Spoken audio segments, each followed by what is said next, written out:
ਸਤਿ ਸ਼੍ਰੀ ਅਕਾਲ ਜੀ। ਪ੍ਰੋਗਰਾਮ ਸਾਹਿਤਕ ਤੰਦਾਂ ਲੈ ਕੇ ਮੈਂ ਅਦਬ ਹਾਜ਼ਰ ਹੋ ਗਿਆ ਹਾਂ। ਅੱਜ ਦੀਆਂ ਸਾਹਿਤਕ ਤੰਦਾਂ ਸਟੂਡੀਓ ਦੇ ਵਿੱਚੋਂ ਨਹੀਂ, ਅੱਜ ਦੀਆਂ ਸਾਹਿਤਕ ਤੰਦਾਂ ਬਾਹਰੋਂ ਨੇ ਤੇ ਬਾਹਰੋਂ ਸਾਹਿਤਕ ਤੰਦਾਂ ਆਪਾਂ ਪਾਵਾਂਗੇ। ਦੋ ਸ਼ਾਇਰਾਂ ਨੂੰ ਅੱਜ ਸਨਮਾਨ ਦਿੱਤਾ ਜਾ ਰਿਹਾ ਹੈ।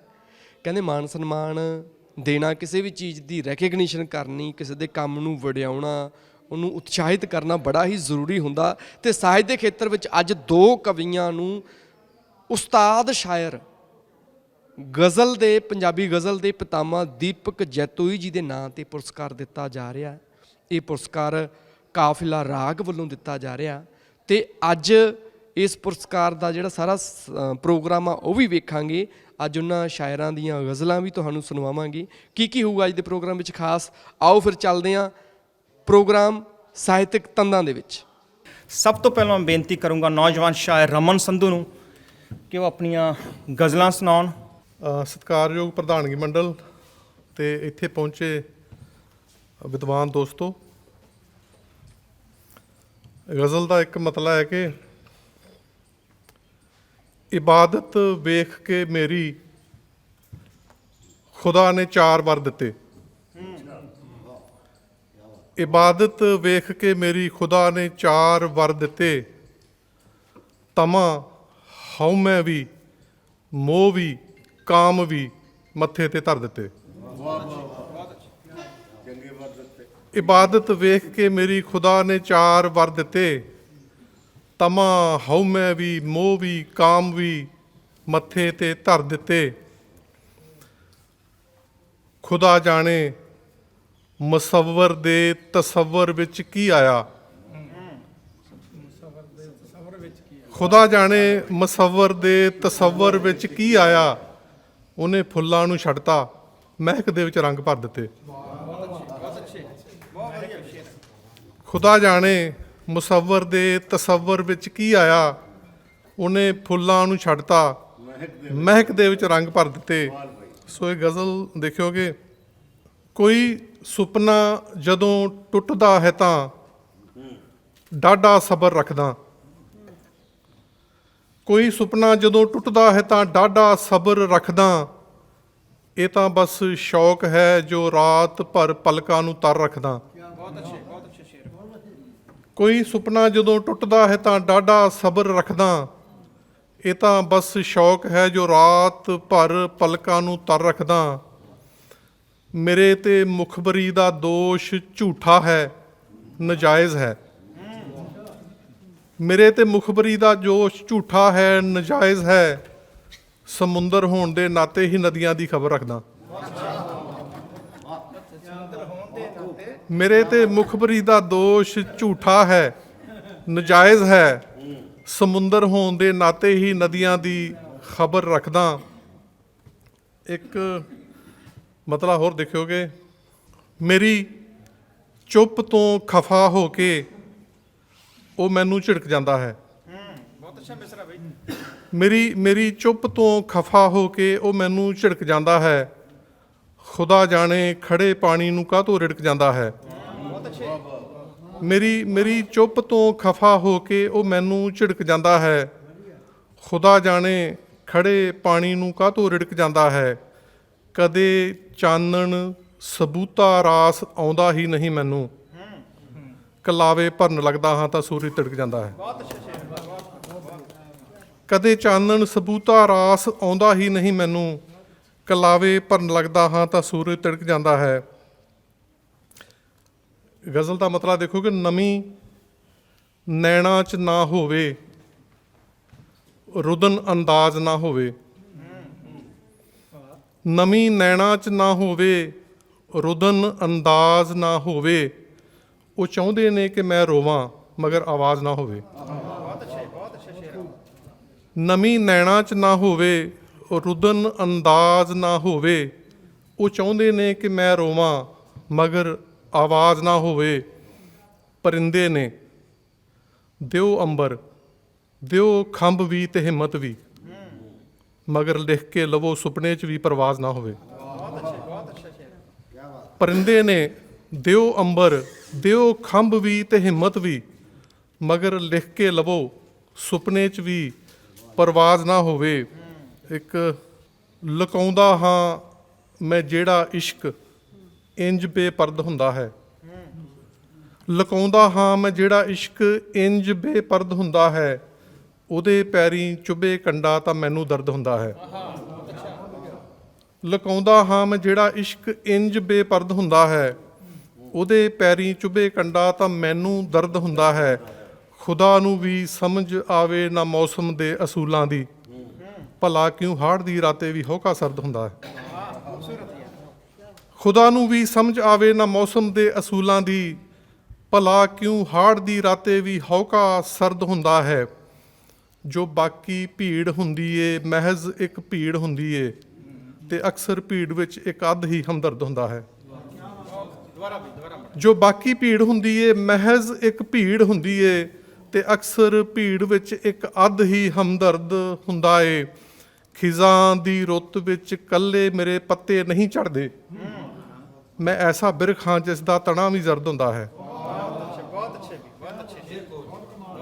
ਖਿਜ਼ਾਂ ਦੀ ਰੁੱਤ ਵਿੱਚ ਕੱਲੇ ਮੇਰੇ ਪੱਤੇ ਨਹੀਂ ਝੜਦੇ, ਮੈਂ ਐਸਾ ਰੁੱਖ ਹਾਂ ਜਿਸ ਦਾ ਤਣਾ ਵੀ ਜ਼ਰਦ ਹੁੰਦਾ ਹੈ। ਢਲੀ ਉਮਰੇ ਜੇ ਫਿਸਲੇ ਪੈਰ ਤਾਂ ਇੱਕ ਧੂੜ ਉੱਠਦੀ ਹੈ। ਢਲੀ ਉਮਰੇ ਜੇ ਫਿਸਲੇ ਪੈਰ ਤਾਂ ਇੱਕ ਧੂੜ ਉੱਠਦੀ ਹੈ, ਜਿਹਦੇ ਵਿੱਚ ਜਿਸਮ ਨਹੀਂ ਕਿਰਦਾਰ ਗਰਦੋ ਗਰਦ ਹੁੰਦਾ ਹੈ। ਇੱਕ ਗਜ਼ਲ ਦਾ ਮਤਲਬ ਹੈ ਕਿ ਬੜੇ ਮਾਯੂਸ ਨੇ ਜੰਗ ਜਿੱਤ ਕੇ ਪਰਤੇ ਨਹੀਂ ਲੱਗਦੇ। ਬੜੇ ਮਾਯੂਸ ਨੇ ਜੰਗ ਜਿੱਤ ਕੇ ਪਰਤੇ ਨਹੀਂ ਲੱਗਦੇ, ਝੁਕਾ ਕੇ ਸੀਸ ਮੁੜਿਆਂ ਹਿੱਕ ਤੇ ਤਗਮੇ ਨਹੀਂ ਲੱਗਦੇ। ਕਿਰਾਏਦਾਰ ਹਾਂ ਘਰ ਵੜਦਿਆਂ ਬੇਚੈਨ ਹੋ ਜਾਣਾ, ਬੇਗਾਨੇ ਜੋੜਿਆਂ ਵਿੱਚ ਪੈਰ ਵੀ ਆਪਣੇ ਨਹੀਂ ਲੱਗਦੇ। ਕਿਰਾਏਦਾਰ ਹਾਂ ਘਰ ਵੜਦਿਆਂ ਬੇਚੈਨ ਹੋ ਜਾਣਾ, ਬੇਗਾਨੇ ਜੋੜਿਆਂ ਵਿੱਚ ਪੈਰ ਵੀ ਆਪਣੇ ਨਹੀਂ ਲੱਗਦੇ। ਭਰਾ ਭੈਣਾਂ ਪਿਤਾ ਬੱਚੇ ਤੇ ਐਸਾ ਹੋਰ ਵੀ ਨਿਕਸੁਕ। ਭਰਾ ਭੈਣਾਂ ਪਿਤਾ ਬੱਚੇ ਤੇ ਐਸਾ ਹੋਰ ਵੀ ਨਿਕਸੁਕ, ਇਹ ਹੁਣ ਵਾਕਫ ਤਾਂ ਲੱਗਦੇ ਨੇ ਮਗਰ ਰਿਸ਼ਤੇ ਨਹੀਂ ਲੱਗਦੇ।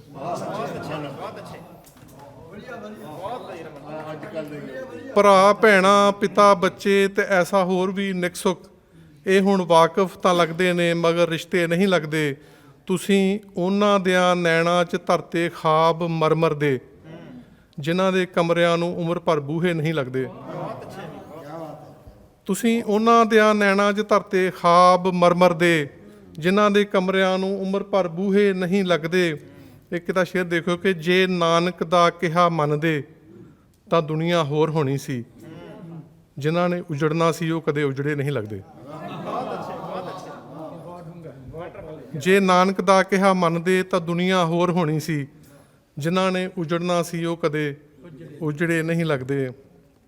ਭਲਾ ਮਸਜਿਦ 'ਚ ਕਾਫਰ ਉਸ ਤੋਂ ਪਹਿਚਾਨ ਨਹੀਂ ਹੁੰਦਾ, ਖੁਦਾ ਇੰਨਾ ਵੀ ਲੱਗਦਾ ਨਾ ਸਮਝ ਨਾਦਾਨ ਨਹੀਂ ਹੁੰਦਾ। ਭਲਾ ਮਸਜਿਦ 'ਚ ਕਾਫਰ ਉਸ ਤੋਂ ਪਹਿਚਾਨ ਨਹੀਂ ਹੁੰਦਾ, ਖੁਦਾ ਇੰਨਾ ਵੀ ਲੱਗਦਾ ਨਾ ਸਮਝ ਨਾਦਾਨ ਨਹੀਂ ਹੁੰਦਾ। ਮੈਂ ਆਪਣੇ ਘਰ 'ਚ ਹੀ ਅੱਜ ਕੱਲ੍ਹ ਕਿਸੇ ਮਹਿਮਾਨ ਵਾਂਗਰ ਹਾਂ, ਹਕੀਕਤ ਹੈ ਮਹਿਜ਼ ਮਹਿਮਾਨ ਹੀ ਮਹਿਮਾਨ ਨਹੀਂ ਹੁੰਦਾ।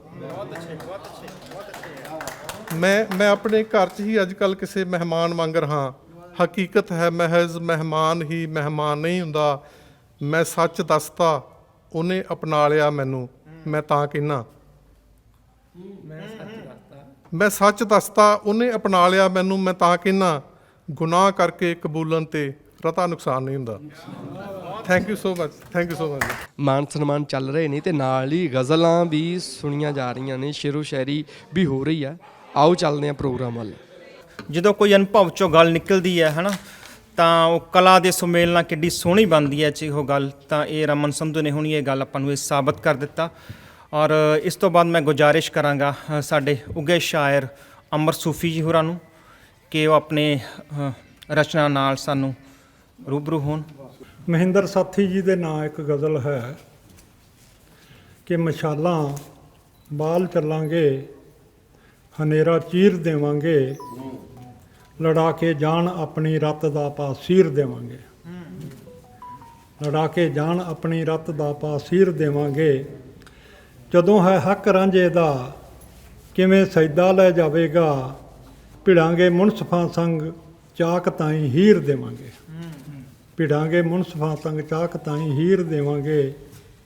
ਕਿ ਨਿਹੱਥੇ ਜੂਝਦੇ ਨੇ ਉਹ ਅਸਾਮੀ ਜੰਗ ਹੋ ਚੱਲੀ। ਨਿਹੱਥੇ ਜੂਝਦੇ ਨੇ ਉਹ ਅਸਾਮੀ ਜੰਗ ਹੋ ਚੱਲੀ। ਕਮਾਨਾਂ ਤੇ ਭਰੇ ਪੱਥੇ ਅਨੀਲ ਤੀਰ ਦੇਵਾਂਗੇ। ਸਾਡੀ ਧਰਤ ਜੰਗਲ ਖੇਤ ਪਰਬਤ ਖਾਣ ਵੀ ਸਾਡੇ। ਨਿਗਾਹ ਇੱਧਰ ਕਿਸੇ ਕੀਤੀ ਦੁਪਾੜਾ ਚੀਰ ਦੇਵਾਂਗੇ। ਕਿ ਮਹਿਬੂਬਾ ਦੀ ਗੱਲ ਸੁਣਾਵਾਂ ਪਾ ਕੇ ਥੋੜਾ ਵਿੰਗ ਵਲਾਵਾਂ। ਇਸ ਤੋਂ ਸਦਕੇ ਵਾਰੀ ਜਾਵਾਂ। ਇਸ ਨੇ ਮੈਨੂੰ ਨਾਂ ਦਿੱਤਾ ਹੈ ਨਾਲੇ ਦਿੱਤਾ ਹੈ ਸਿਰਨਾਵਾਂ। ਫਿਰਦਾ ਹੈ ਸੀ ਅਮਰਨ ਥਾਵਾਂ। ਇਸ ਨੇ ਮੈਨੂੰ ਨਾਂ ਦਿੱਤਾ ਹੈ ਨਾਲੇ ਦਿੱਤਾ ਹੈ ਸਿਰਨਾਵਾਂ। ਫਿਰਦਾ ਹੈ ਸੀ ਅਮਰਨ ਥਾਵਾਂ। ਕਿ ਖਬਰੇ ਕਿਧਰੋਂ ਆ ਜਾਂਦੀ ਹੈ। ਖਬਰੇ ਕਿਧਰੋਂ ਆ ਜਾਂਦੀ ਹੈ। ਸੋਹਣਾ ਝੱਟ ਲੰਘਾ ਜਾਂਦੀ ਹੈ। ਚੰਗੀ ਰੌਣਕ ਲਾ ਜਾਂਦੀ ਹੈ। ਬਹੁਤੀ ਵਾਰੀ ਚੁੱਪ ਚਪੀਤੀ ਦਿਲ ਵਿੱਚ ਖੌਰੂ ਪਾ ਜਾਂਦੀ ਹੈ। ਹਲਚਲ ਢੇਰ ਮਚਾ ਜਾਂਦੀ ਹੈ। ਕਿ ਆਪ ਬੁਲਾਵਾਂ ਤਾਂ ਨਾ ਬੋਲੇ ਨਾ ਹੀ ਆ ਕੇ ਬੈਠੇ ਕੋਲੇ। ਖਾਂਦੀ ਫਿਰਦੀ ਡਿੱਕੋ ਡੋਲੇ ਜੇ ਆਵੇ ਤਾਂ ਧਾ ਕੇ ਆਵੇ। ਮੈਨੂੰ ਭਾਲੇ ਮਾਰੇ ਠੋਲੇ ਤੇ ਹੌਲੀ ਹੌਲੀ ਜੜ ਪਟਕੋਲੇ। ਵਕਤ ਨਾ ਵੇਖੇ ਸ਼ਾਮ ਸਵੇਰੇ ਗੋਡੇ ਮੁੱਢ ਬੈ ਹੰਝੂ ਕੇਰੇ। ਕਿਰ ਜਾਂਦੇ ਨੇ ਅੱਥਰ ਮੇਰੇ ਬਹੁਤੀ ਵਾਰੀ ਪਲਕਾਂ ਉੱਤੇ। ਮੋਤੀ ਲਾ ਬਹਿੰਦੇ ਨੇ ਡੇਰੇ ਤੇ ਗਿੱਲੇ ਰਹਿੰਦੇ ਪਲਕ ਬਨੇਰੇ। ਬਹੁਤੀ ਵੇਰੀ ਪਲਕਾਂ ਉੱਤੇ ਮੋਤੀ ਲਾ ਬਹਿੰਦੇ ਨੇ ਡੇਰੇ ਤੇ ਸਿੱਲੇ ਰਹਿੰਦੇ ਪਲਕ ਬਨੇਰੇ। ਚਿੱਤ ਕਰੇ ਤਾਂ ਕੌੜ ਵਿਖਾਵੇ ਠੁੱਠ ਵਿਖਾਵੇ ਤੇ ਟੁਰ ਜਾਵੇ। ਮੁੜ ਛੇਤੀ ਨਾ ਕੀਲ ਚ ਆਵੇ। ਆਪਣੇ ਤਿੱਖੇ ਤੌਰ ਵਿਖਾ ਕੇ ਫੇਰ ਮੁਹੱਬਤ ਵਿੱਚ ਢਲ ਜਾਵੇ। ਸੁੱਚੇ ਸਾਹਾਂ ਵਿੱਚ ਰਲ ਜਾਵੇ। ਜੇ ਕਿਧਰੇ ਹੋਵੇ ਮਨ ਭਾਰੀ ਆਵੇ ਪੂਰੀ ਖਿੱਚ ਤਿਆਰੀ। ਮੋਹ ਸਾਗਰ ਵਿੱਚ ਲਾਵੇ ਤਾਰੀ ਆਪ ਮੁਹਾਰੇ ਵਿਸ਼ ਵਿਸ਼ ਜਾਵੇ। ਸੱਚਮੁੱਚ ਭਾਸੇ ਢੇਰ ਪਿਆਰੀ ਜਾਪੇ ਸੁੰਦਰ ਹੁਸਨ ਕਿਆਰੀ। ਕਿ ਅੱਖਰ ਮੋਤੀ ਵਾਂਗ ਪਰੋਵੇ ਰੋਕੇ ਹੌਲੀ ਸੀਲੀ ਹੋਵੇ। ਕੋਈ ਦਰਦ ਕਹਾਣੀ ਛੋਵੇ ਪਾਵੇ ਸ਼ਬਦ ਖਿਲਾਰਾ ਪੂਰਾ। ਫਿਰ ਉਹਨਾਂ ਨੂੰ ਪਕੜ ਬਲੋਵੇ ਤੇ ਸ਼ਬਦਾਂ ਨੂੰ ਫਿਰ ਬੰਨ ਖਲੋਵੇ। ਜੇਕਰ ਹੋਵੇ ਚਿੱਤ ਮਸੋਸਾ ਦੇਵਾਂ ਮੋਹ ਦੇ ਨਾਲ ਪਰੋਸਾ। ਪਰ ਕਰ ਬੈਠੇ ਡਾਢਾ ਰੋਸਾ ਇਸ ਦਾ ਰੋਸਾ ਦੂਰ ਕਰਾਂ ਫਿਰ। ਦੇ ਕੇ ਹਲਕਾ ਚੁੰਮਣ ਕੋਸਾ ਖੁਸ਼ ਹੋ ਜਾਵੇ ਲੈ ਕੇ ਬੋਸਾ। ਤੇ ਜੇਕਰ ਪੂਰੇ ਰੌਂ ਵਿੱਚ ਆਵੇ ਖਿੜਖਿੜ ਹੱਸੇ ਹੱਸੀ ਜਾਵੇ। ਆਪਣਾ ਨਿੱਘਾ ਹੱਕ ਜਤਾਵੇ ਵੱਡੇ ਸ਼ਬਦਾਂ ਦੀ ਇੱਕ ਛੁਰਲੀ ਕਰਕੇ ਗੱਲ ਪਟਾਕਾ ਪਾਵੇ। ਜਿਹੜੀ ਮਹਿਬੂਬ ਤੁਸੀਂ ਸੋਚਦੇ ਆ ਅਸਲ ਵਿੱਚ ਉਹ ਨਹੀਂ ਹੈਗੀ। ਇਹ ਹੌਲੀ ਹੌਲੀ ਨਿਖਰੇਗੀ। ਕਿ ਰੂਹ ਇਸ ਦੀ ਹੈ ਢੇਰ ਪਵਿੱਤਰ ਪੂਰਾ ਪਾਕ ਸ਼ਫਾਫ ਚਰਿੱਤਰ। ਮੇਰੀ ਸਭ ਤੋਂ ਨਿਗਦੀ ਮਿੱਤਰ ਆਪ ਰਤਾ ਨਾ ਬੋਲੇ ਐ ਪਰ। ਰੂਹ ਚੋਂ ਬੋਲੇ ਕਾਲਾ ਤਿੱਤਰ ਸ਼ਬਦਾਂ ਨਾਲ ਬਣਾਵੇ ਚਿੱਤਰ। ਕਈ ਵਾਰੀ ਇਹ ਸੌਣ ਨਾ ਦੇਵੇ ਕਾਨੀ ਨੂੰ ਹੱਥ ਪਾਉਣ ਨਾ ਦੇਵੇ। ਅੱਖ ਰਤਾ ਵੀ ਲਾਉਣ ਨਾ ਦੇਵੇ। ਖਿਆਲ ਬਥੇਰੇ ਫਿਰਨ ਚੁਫੇਰੇ ਪਰ ਇਹ ਨੇੜੇ ਆਉਣ ਨਾ ਦੇਵੇ। ਗੀਤ ਕੋਈ ਵੀ ਗਾਉਣ ਨਾ ਦੇਵੇ। ਖਿੜਕੇ ਆਖੇ ਖਿੱਚ ਕੇ ਆਖੇ ਵਿਹਲਾ ਬਹਿ ਨਾ। ਐਵੇਂ ਕਹਿਵੇਂ ਮਨ ਤੋਂ ਢਹਿ ਨਾ। ਆਪਣੇ ਮੂੰਹੋਂ ਵੀ ਕੁਝ ਕਹਿ ਨਾ। ਜਿਹੜੀ ਹੈ ਮੈਂ ਪੀੜ ਹੰਡਾਈ ਤੂੰ ਵੀ ਆਪਣੇ ਤਨ ਤੇ ਸਹਿ ਨਾ। ਤੇ ਚੁੱਪ ਚਪੀਤਾ ਬੈਠਾ ਰਹਿ ਨਾ। ਬੇਮਤਲਬ ਨਾ ਖੁੱਲ੍ਹਾ ਮਾਣੇ ਪੂਰਾ ਸੋਚ ਸਲੀਕਾ ਜਾਣੇ। ਬੁਣਤੀ ਪਾਵੇ ਤਣ ਦੀ ਤਾਣੇ ਕਹਿਣਾ ਰਹਿਣਾ ਕਿੰਜ ਪਾਬੰਦੀ ਅੰਦਰ। ਲੋਕੀ ਇਸ ਦੇ ਕਥਨ ਕਹਾਣੇ ਸਤਰੰਗੀ ਦੇ ਰੰਗ ਸੁਹਾਣੇ। ਉਸ ਦੇ ਆਖੇ ਕਲਮ ਉਠਾਵਾਂ ਹੋ ਕੇ ਪੂਰਾ ਸੂਰਾ ਸਾਵਾਂ। ਨਿੱਗਰ ਅੱਖਰ ਪੜ੍ਹ ਘਟਦਾ ਜਾਵਾਂ ਉਸ ਦੇ ਪਿਆਰ ਸਦੀਵੀ ਸਦਕਾ। ਠੇਠ ਰਸੀਲੇ ਸ਼ਬਦ ਟਿਕਾਵਾਂ ਹੌਲੀ ਹੌਲੀ ਸੁਰ ਵਿੱਚ ਗਾਵਾਂ। ਕਿ ਵੇਖਣ ਨੂੰ ਇਹ ਭੋਲੀ ਭਾਲੀ ਹੈ ਹੁਸਨੀਲੀ ਮਾਂ ਨੇ ਪਾਲੀ। ਹੁੰਦੜ ਹੇਲ ਬਥੇਰੀ ਬਾਲੀ ਠੁੱਕ ਪੰਜਾਬੀ ਪੂਰੀ ਇਸ ਦੀ। ਸਾਧ ਮੁਰਾਦੀ ਨੂਰ ਜਮਾਲੀ ਚਿਹਰੇ ਉੱਤੇ ਭਖਦੀ ਲਾਲੀ। ਕਿ ਇਸ ਦੇ ਸੁੰਦਰ ਨੈਣ ਮਮੋਲੇ ਪੱਬ ਧਰੇ ਇਹ ਪੋਲੇ ਪੋਲੇ। ਗੁਟਕੇ ਵਾਂਗ ਕਬੂਤਰ ਗੋਲੇ ਬੋਲਣ ਦੀ ਥਾਂ ਤੇ ਮੁਸਕਾਉਂਦੀ। ਜਦ ਵੀ ਬੋਲੇ ਸਿਰ ਚੜ ਬੋਲੇ ਬੋਲੇ ਭੇਦ ਚੁਰੋਕੇ ਖੋਲੇ। ਕਿ ਮੇਰੀ ਇਹ ਮਹਿਬੂਬ ਨਿਆਰੀ ਮੈਨੂੰ ਜਾਨੋਂ ਵੱਧ ਪਿਆਰੀ। ਇਸ ਤੇ ਰਹਿਮਤ ਹੈ ਕਰਤਾਰੀ ਇਸ ਮਨਮੋਹਣੀ ਦਾ ਨਾਂ ਕਵਿਤਾ। ਇਸ ਮਨਮੋਹਣੀ ਦਾ ਨਾਂ ਕਵਿਤਾ। ਮੈਂ ਜਾਵਾਂ ਇਸ ਤੋਂ ਬਲਿਹਾਰੀ ਬਲਿਹਾਰੀ ਵੀ 100 ਵਾਰੀ। ਕਿ ਰੂਹ ਤੋਂ ਇਸ ਨੂੰ ਪਿਆਰ ਕਰਾਂ ਮੈਂ ਦਿਲ ਵਿੱਚੋਂ ਸਤਿਕਾਰ ਕਰਾਂ ਮੈਂ। ਸ਼ਬਦ ਜੜੌਤੀ ਕਾਰ ਕਰਾਂ ਮੈਂ ਬਸ ਇਸ ਦੇ ਮੋਹ ਸਦਕਾ ਸੂਫੀ, ਆਪੇ ਦਾ ਵਿਸਥਾਰ ਕਰਾਂ ਮੈਂ, ਰੂਹ ਤੋੜੀ ਸਰਸ਼ਾਰ ਕਰਾਂ ਮੈਂ, ਰੂਹ ਤੋੜੀ ਸਰਸ਼ਾਰ ਕਰਾਂ ਮੈਂ। ਬਥੇਰਾ ਜ਼ੋਰ ਲਾਉਂਦਾ ਉਹ ਕਿ ਮੈਂ ਤਬਦੀਲ ਹੋ ਜਾਵਾਂ, ਤੁਸੀਂ ਦੱਸੋ ਕਿਵੇਂ ਮੈਂ ਹੁਕਮ ਤੋਂ ਤਾਮੀਲ ਹੋ ਜਾਵਾਂ। ਤੁਸੀਂ ਦੱਸੋ ਕਿਵੇਂ ਮੈਂ ਹੁਕਮ ਤੋਂ ਤਾਮੀਲ ਹੋ ਜਾਵਾਂ, ਕਿ ਅਵਾਰਾ ਬੱਦਲਾਂ ਦੇ ਵਾਂਗ ਅੰਬਰ ਘੁੰਮਦਾ ਫਿਰਦਾ, ਮੈਂ ਵਰਨਾ ਬੰਜਰਾਂ ਉੱਤੇ ਕਿਵੇਂ ਫਿਰ ਝੀਲ ਹੋ ਜਾਵਾਂ। ਮੈਂ ਵਰਨਾ ਬੰਜਰਾਂ ਉੱਤੇ ਕਿਵੇਂ ਫਿਰ ਝੀਲ ਹੋ ਜਾਵਾਂ। ਤਾਂ ਆਖਰੀ ਸ਼ੇਰ ਵੇਖਣਾ ਕਿ ਦਰੋਣਾ ਦਕਸ਼ਣਾ ਦੇ ਨਾਂ ਅੰਗੂਠਾ ਮੰਗਦਾ ਮੇਰਾ, ਦਰੋਣਾ ਦਕਸ਼ਣਾ ਦੇ ਨਾਂ ਅੰਗੂਠਾ ਮੰਗਦਾ ਮੇਰਾ, ਨਵੇਂ ਯੁੱਗ ਦਾ ਮੈਂ ਸੂਫੀ ਹਾਂ ਕਿਵੇਂ ਮੈਂ ਭੀਲ ਹੋ ਜਾਵਾਂ। ਨਵੇਂ ਯੁੱਗ ਦਾ ਮੈਂ ਸੂਫੀ ਹਾਂ ਕਿਵੇਂ ਮੈਂ ਭੀਲ ਹੋ ਜਾਵਾਂ। ਕਿ ਉਹਨਾਂ ਦੇ ਸਿਰ ਉੱਤੇ ਲਮਕਣ ਦੋ ਧਾਰੀ ਤਲਵਾਰਾਂ ਦੋ ਦੋ, ਉਹਨਾਂ ਦੇ ਸਿਰ ਉੱਤੇ ਲਮਕਣ ਦੋ ਧਾਰੀ ਤਲਵਾਰਾਂ ਦੋ ਦੋ, ਜਿਹੜੇ ਸੱਜਣ ਰੱਖੀ ਬੈਠੇ ਆਪਣੇ ਘਰ ਵਿੱਚ ਨਾਰਾਂ ਦੋ ਦੋ। ਜਿਹੜੇ ਸੱਜਣ ਰੱਖੀ ਬੈਠੇ ਆਪਣੇ ਘਰ ਵਿੱਚ ਨਾਰਾਂ ਦੋ ਦੋ, ਤੇ ਆਪ ਮੁਹਾਰੇ ਹਾਸਾ ਫੁੱਟੂ ਜਦ ਵੇਖੋਗੇ ਇੱਕੋ ਰੰਗੇ। ਆਪ ਮੁਹਾਰੇ ਹਾਸਾ ਫੁੱਟੂ ਜਦ ਵੇਖੋਗੇ ਇੱਕੋ ਰੰਗੇ, ਇੱਕ ਤਣੀ ਤੇ ਸੁੱਕਣ ਦੋ ਦੋ, ਝੱਗੇ ਤੇ ਸਲਵਾਰਾਂ ਦੋ ਦੋ। ਇੱਕ ਤਣੀ ਤੇ ਸੁੱਕਣ ਦੋ ਦੋ, ਝੱਗੇ ਤੇ ਸਲਵਾਰਾਂ ਦੋ ਦੋ। ਤੇ ਕੰਨ ਪੜਵਾਏ ਹੀਰ ਮਿਲੀ ਨਾ, ਭਰਮੀ ਕੁੱਤੇ ਖਾਣੀ ਹੋਵੇ। ਅੱਜ ਕੱਲ੍ਹ ਸਿਆਸੀ ਆਗੂ ਝੱਲਣ ਦਿਲ ਦੇ ਉੱਤੇ ਆਰਾਂ ਦੋ ਦੋ। ਤੇ ਵੇਖਣਾ ਕਿ ਦਬਕਾ ਮਾਰ ਨਸੀਹਤ ਦੇਵੇ, ਹੁਜਤਬਾਜ਼ ਵਜ਼ੀਰਾਂ ਤਾਈ, ਬੇਸ਼ੱਕ ਆਪ ਵਜ਼ੀਰੇ ਆਲਾ ਰੱਖੀ ਬੈਠਾ ਨਾਰਾਂ ਦੋ ਦੋ। ਬੇਸ਼ੱਕ ਆਪ ਵਜ਼ੀਰੇ ਆਲਾ ਰੱਖੀ ਬੈਠਾ ਨਾਰਾਂ ਦੋ ਦੋ। ਕਿ ਦੀਵਾਲੀ ਦੇ ਨਾਲੋਂ ਉਦਣ ਵੱਧ ਪਟਾਕੇ ਪੈਂਦੇ ਸੂਫੀ, ਭੁੱਲ ਭੁਲੇਖੇ ਜੇ ਜੁੜ ਜਾਵਣ ਦੋ ਰੰਗਾਂ ਦੀਆਂ ਤਾਰਾਂ ਦੋ ਦੋ। ਭੁੱਲ ਭੁਲੇਖੇ ਜੇ ਜੁੜ ਜਾਵਣ ਦੋ ਰੰਗਾਂ ਦੀਆਂ ਤਾਰਾਂ ਦੋ ਦੋ। ਧੰਨਵਾਦ, ਮਿਹਰਬਾਨੀ, ਸ਼ੁਕਰੀਆ।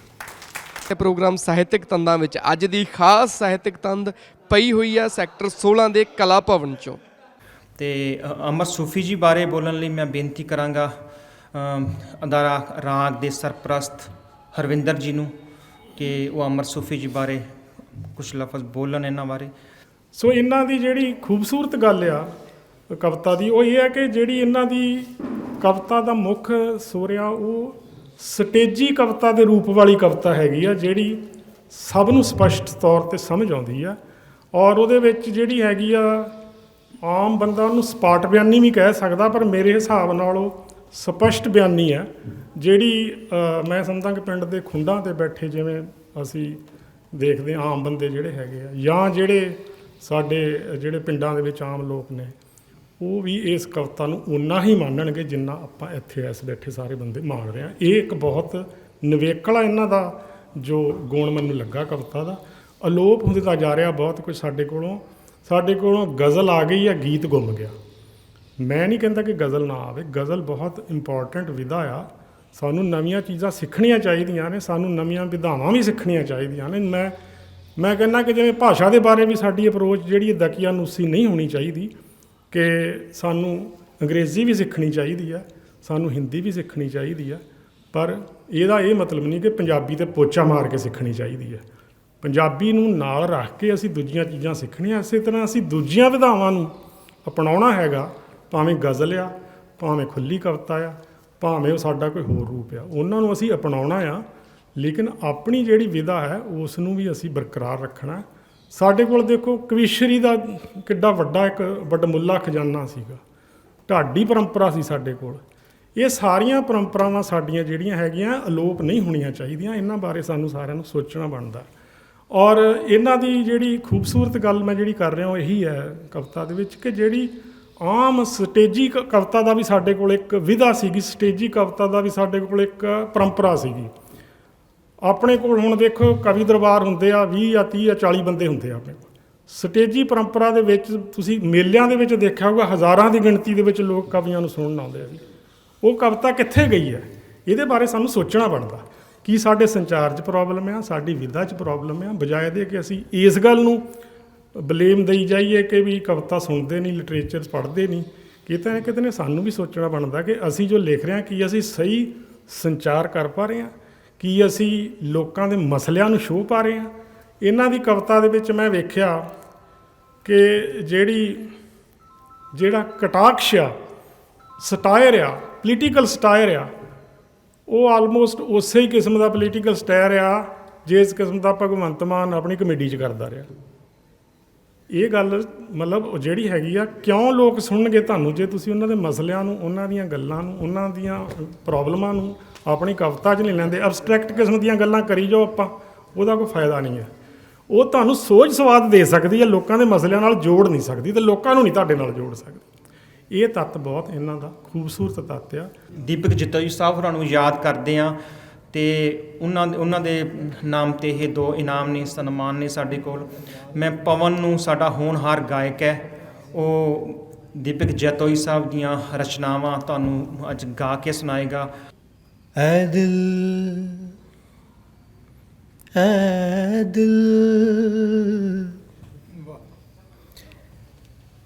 दिल खुशी मना तू होनी तां टल गई है।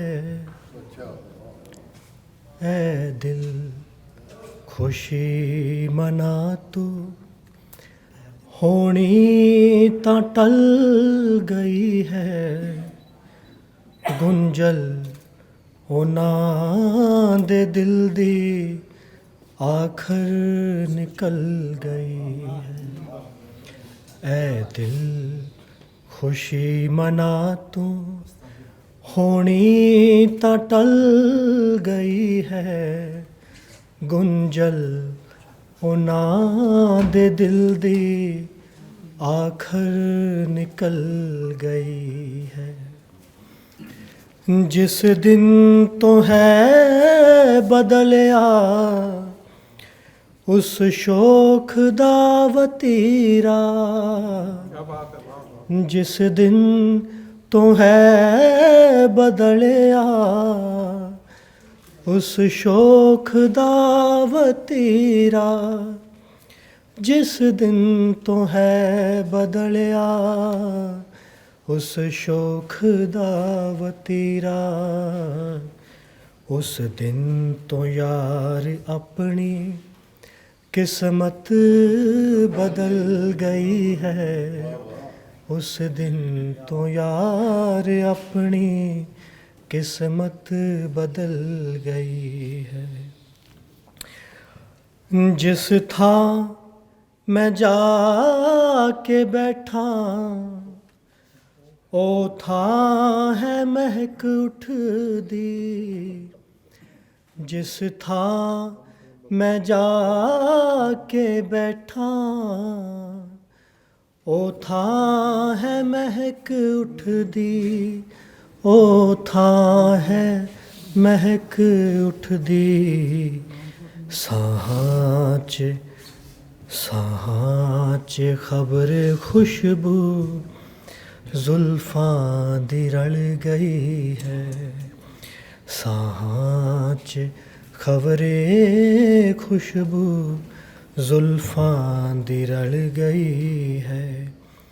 गुंजल उन्हां दे दिल दी आखर निकल गई है।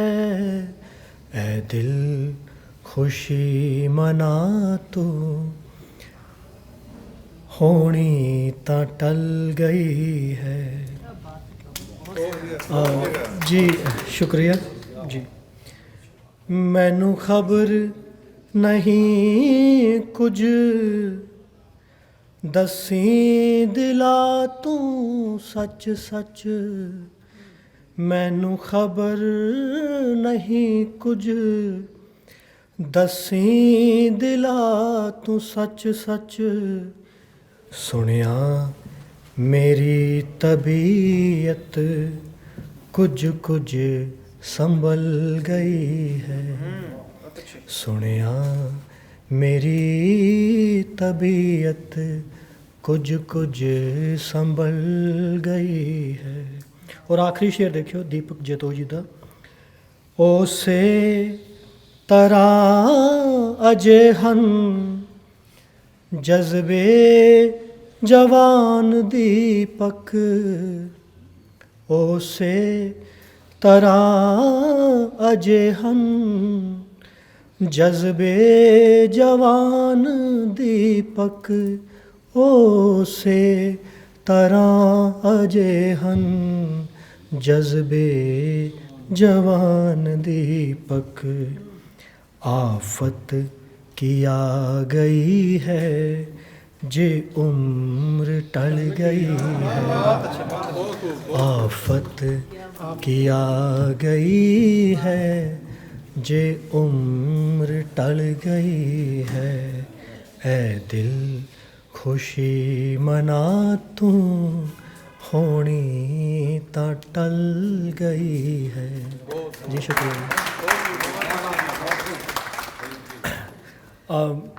ਮੈਂ ਸੋਚਿਆ ਕੁਛ ਹੋਰ ਸੀ, ਪਰ ਇੱਥੇ ਆ ਕੇ ਨਾ ਮੇਰਾ ਮਨ ਬਦਲ ਗਿਆ, ਸੋ ਮੈਂ ਚਾਹੁੰਦਾ ਕਿ ਮੈਂ ਉਹਦੇ ਮਨ ਦੀ ਕਰ ਲਵਾਂ।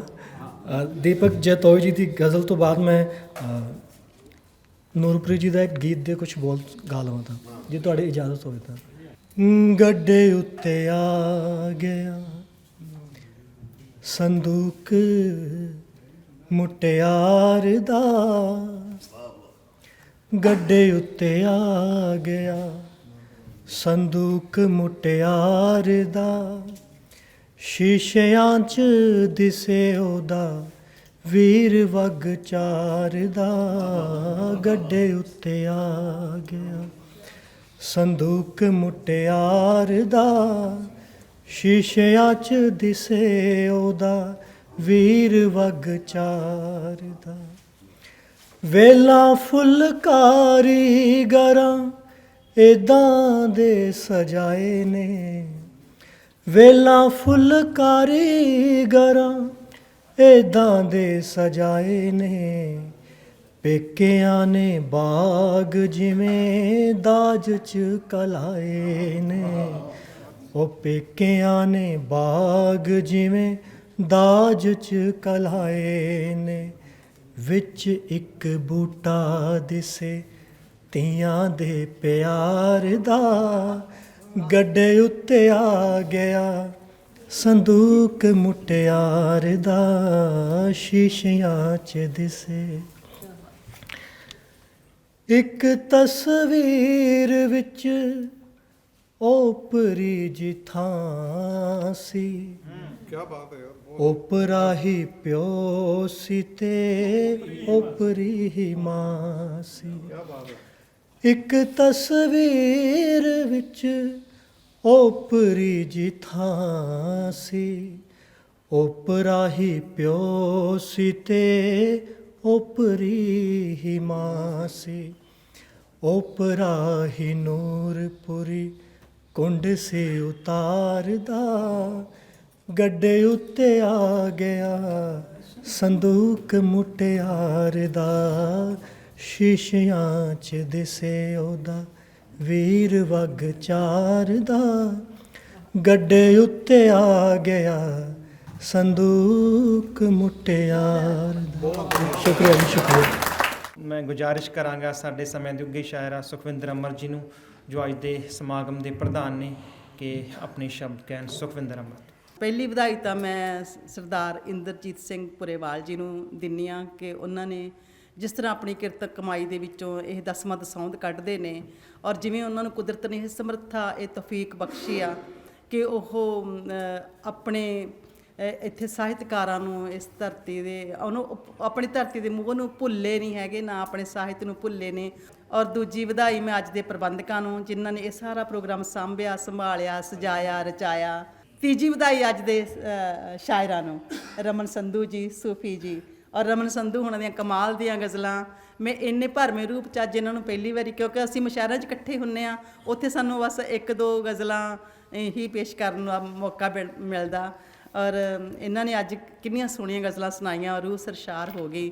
ਔਰ ਸੂਫੀ ਸਾਹਿਬ ਨੂੰ ਵੀ ਮੈਂ ਕਈ ਵਾਰੀ, ਅਸੀਂ ਕਈ ਮੁਸ਼ਾਇਰਿਆਂ 'ਚ ਪਹਿਲਾਂ ਹੋਣੇ ਘੱਟ ਵਿਚਰਦੇ ਆ, ਹੁਣ ਮੈਂ ਇਹਨਾਂ ਨੂੰ ਕਦੇ ਬਹੁਤ ਸਾਲਾਂ ਤੋਂ ਨਹੀਂ ਦੇਖਿਆ, ਪਰ ਪਹਿਲਾਂ ਇਹ ਵਿਚਰਦੇ ਰਹੇ ਆ, ਔਰ ਦਿੱਲੀ ਵੀ ਇਹਨਾਂ ਨੂੰ ਮੈਂ ਸੁਣਦੀ ਰਹੀ ਹਾਂ।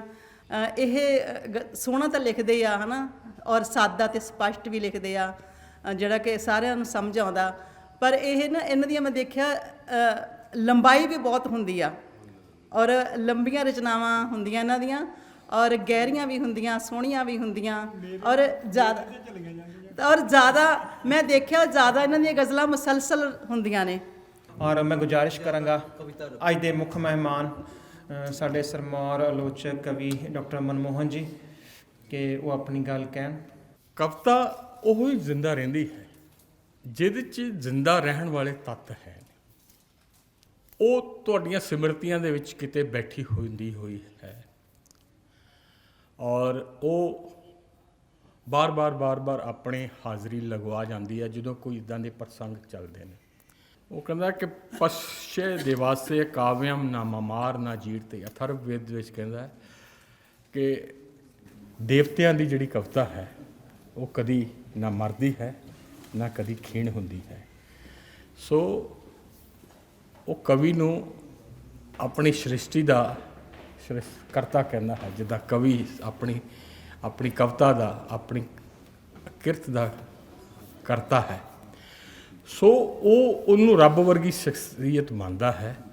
ਸੋ ਤੁਹਾਡੀ ਇਸ ਇਨਾਮ ਤੋਂ ਬਾਅਦ ਜ਼ਿੰਮੇਵਾਰੀ ਹੋਰ ਵੱਧ ਜਾਂਦੀ ਹੈ ਕਿ ਤੁਸੀਂ ਆਪਣੀ ਕਿਰਤ ਨੂੰ, ਉਸ ਦੀ ਸ੍ਰਿਸ਼ਟੀ ਨੂੰ ਹੋਰ ਕਿੱਦਾਂ ਵਿਸਥਾਰ ਦੇਣਾ ਹੈ।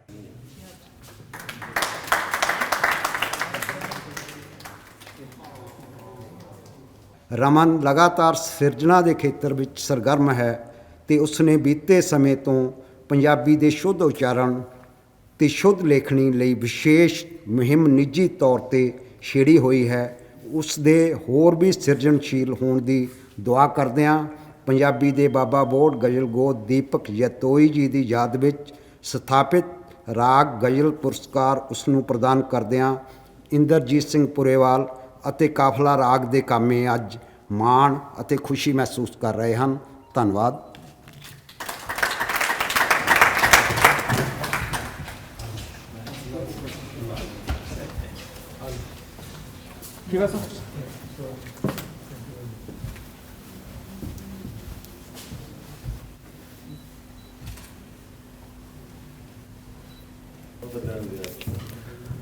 ਪਰਮਿੰਦਰ ਜੀ ਨੂੰ ਬੇਨਤੀ ਹੈ ਕਿ ਉਹਨਾਂ ਦਾ ਸਨਮਾਨ ਪੱਤਰ ਪੜ੍ਹਨ। ਸੂਫੀ ਦੀ ਕਵਿਤਾ ਬੇਲੋੜੇ ਬਿੰਬਾਂ ਅਤੇ ਗੁੰਝਲਦਾਰ ਭਾਸ਼ਾ ਦੇ ਬੋਝ ਹੇਠ ਦੱਬੀ ਹੋਈ ਨਹੀਂ, ਬਲਕਿ ਖੁੰਡ ਚਰਚਾ ਕਰਦੇ ਅਤੇ ਸੱਥਾਂ ਵਿੱਚ ਬੈਠੇ ਆਮ ਪੰਜਾਬੀਆਂ ਨੂੰ ਸਮਝ ਆਉਣ ਵਾਲੀ ਸਰਲ ਭਾਸ਼ਾ ਹੈ, ਜਿਸ ਵਿੱਚ ਸਟੇਜੀ ਕਾਵਿ ਪਰੰਪਰਾ ਦੀ ਬੋਲਚਾਲ ਵਾਲੀ ਭਾਸ਼ਾ ਅਤੇ ਸਪਸ਼ਟ ਬਿਆਨੀ ਵਾਲੇ ਗੁਣ ਸਮਾਏ ਹੋਏ ਹਨ। ਸੂਫੀ ਦੀ ਕਵਿਤਾ ਦੀ ਵਿਧਾ, ਵਿਸ਼ਾ, ਭਾਸ਼ਾ, ਸ਼ੈਲੀ ਅਤੇ ਵਿਰਾਸਤੀ ਤੱਤ ਉਸ ਨੂੰ ਬਾਕੀ ਕਵੀਆਂ ਨਾਲੋਂ ਵੱਖਰਾ ਅਤੇ ਵਿਲੱਖਣ ਕਵੀ ਬਣਾਉਂਦੇ ਹਨ। ਉਸ ਦੀ ਰਚਨਾਕਾਰੀ ਦੇ ਹੋਰ ਵੀ ਰੋਸ਼ਨ ਭਵਿੱਖ ਲਈ ਸ਼ੁਭ ਕਾਮਨਾਵਾਂ ਦਿੰਦਿਆਂ ਅੱਜ ਇਸ ਮੌਕੇ ਇੰਦਰਜੀਤ ਸਿੰਘ ਪੁਰੇਵਾਲ ਅਤੇ ਕਾਫਲਾ ਰਾਗ ਦੀ ਸਮੁੱਚੀ ਟੀਮ ਸ਼੍ਰੀ ਅਮਰ ਸੂਫੀ ਨੂੰ ਪੰਜਾਬੀ ਦੇ ਉਸਤਾਦ ਗਜ਼ਲ ਗੋ ਦੀਪਕ ਜੈਤੋਈ ਜੀ ਦੀ ਯਾਦ ਵਿੱਚ ਸਥਾਪਿਤ ਰਾਗ ਗਜ਼ਲ ਪੁਰਸਕਾਰ ਪ੍ਰਦਾਨ ਕਰਕੇ ਮਾਣ ਅਤੇ ਖੁਸ਼ੀ ਮਹਿਸੂਸ ਕਰ ਰਹੇ ਹਨ। ਧੰਨਵਾਦ।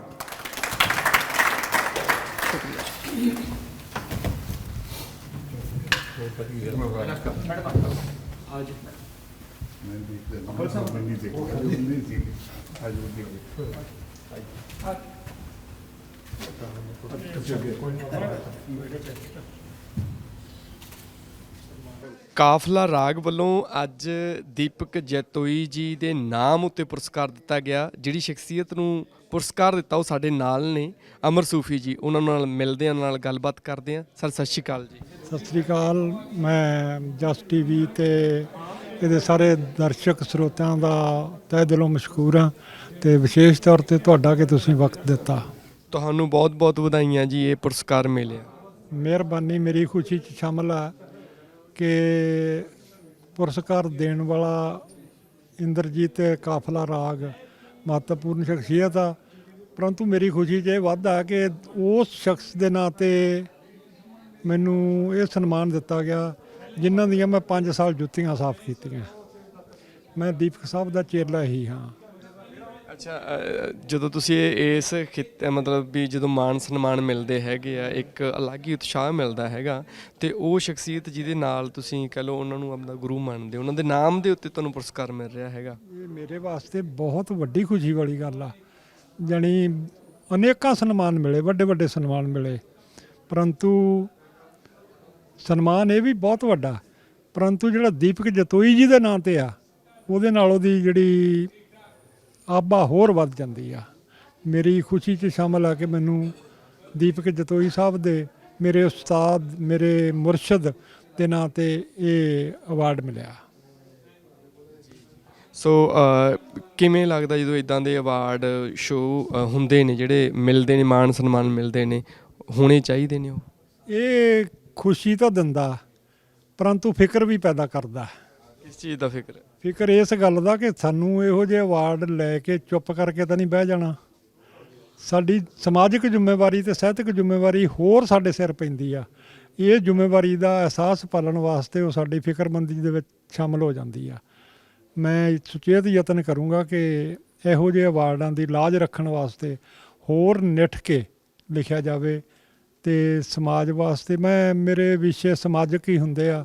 ਮਾਂ ਬੋਲੀ ਹੈ ਜਾਂ ਸਿਆਸੀ ਤਾਣੇ ਬਾਣੇ 'ਚ ਜਿਹੜਾ ਭੈੜ ਹੈਗਾ, ਕਵਿਤਾ ਦੀ ਬਿਹਤਰੀ ਵਾਸਤੇ, ਮਾਂ ਬੋਲੀ ਦੀ ਬਿਹਤਰੀ ਵਾਸਤੇ ਮੈਂ ਯਤਨਸ਼ੀਲ ਹਾਂ, ਪਰੰਤੂ ਮੈਂ ਕੋਸ਼ਿਸ਼ ਕਰੂੰਗਾ ਕਿ ਪਹਿਲਾਂ ਨਾਲੋਂ ਨਿੱਠ ਕੇ ਕੰਮ ਕੀਤਾ ਜਾਵੇ।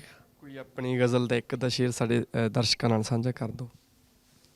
ਮੈਂ ਤੁਹਾਨੂੰ ਇੱਕ ਦੋਹਾ ਸੁਣਾਉਣਾ ਕਿ ਜੇਕਰ ਬੋਲੇ ਸ਼ਾਇਰ ਨਾ, ਬੋਲੇਗਾ ਫਿਰ ਕੌਣ, ਬਿਨ ਬੋਲੇ ਨਾ ਨਿਕਲਣੀ ਜੂਲੇ ਹੇਠੋਂ ਧੌਣ। ਕਿਆ ਬਾਤ ਹੈ, ਬੜਾ ਸੋਹਣਾ ਬਿੰਬ ਤੁਸੀਂ ਵਰਤਦੇ ਹੋ ਸਰ। ਤੁਹਾਨੂੰ ਇੱਕ ਵਾਰੀ ਫਿਰ ਤੋਂ ਬਹੁਤ ਬਹੁਤ ਵਧਾਈਆਂ ਜੀ। ਮਿਹਰਬਾਨੀ, ਧੰਨਵਾਦ, ਸ਼ੁਕਰੀਆ। ਇਹ ਸਨ ਅਮਰ ਸੂਫੀ ਜੀ, ਸੋ ਜਿਨ੍ਹਾਂ ਨੂੰ ਅੱਜ ਅਵਾਰਡ ਮਿਲਿਆ। ਤੋ ਅਗਲੇ ਸ਼ਾਇਰ ਵੀ ਸਾਡੇ ਨਾਲ ਨੇ, ਆਜੋ ਉਹਨਾਂ ਨਾਲ ਵੀ ਗੱਲਬਾਤ ਕਰਦੇ ਹਾਂ।